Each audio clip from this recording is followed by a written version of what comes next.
அதிமுக அரசின் சாதனைகளை மக்களுக்கு வாக்குச்சாவடி வாரியாக நேரடியாக எடுத்துரைக்க வேண்டும் என தமது கட்சி தொண்டர்களுக்கு முதலமைச்சர் ஜெயலலிதா அறிவுறுத்தியுள்ளார். இது தொடர்பாக அவர் வெளியிட்டுள்ள அறிவிப்பில், தமிழகத்தில் உள்ள 64,094 வாக்குச்சாவடிகளுக்கு உட்பட்ட ஏறத்தாழ 5,62,6,547 வாக்காளர்களையும் அதிமுக சார்பில் நேரடியாக சந்திக்க ஒவ்வொரு வாக்குச்சாவடிக்கும் ஒரு வாக்கு சேகரிப்பாளர் நியமிக்கப்பட்டுள்ளதாக தெரிவித்துள்ளார்.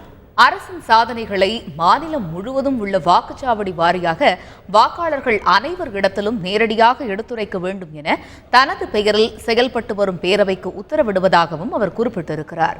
வாக்காளர்களை எத்தனை முறை சந்திக்க முடியுமோ அத்தனை முறை சந்திக்க வேண்டும் என தெரிவித்துள்ள முதலமைச்சர் ஜெயலலிதா, இதற்கு கட்சியின் மாவட்ட செயலாளர்கள், கட்சி நிர்வாகிகள் மற்றும் தொண்டர்கள் ஒத்துழைப்பு வழங்க வேண்டும் எனவும் அவர் கேட்டுக் கொண்டுள்ளார்.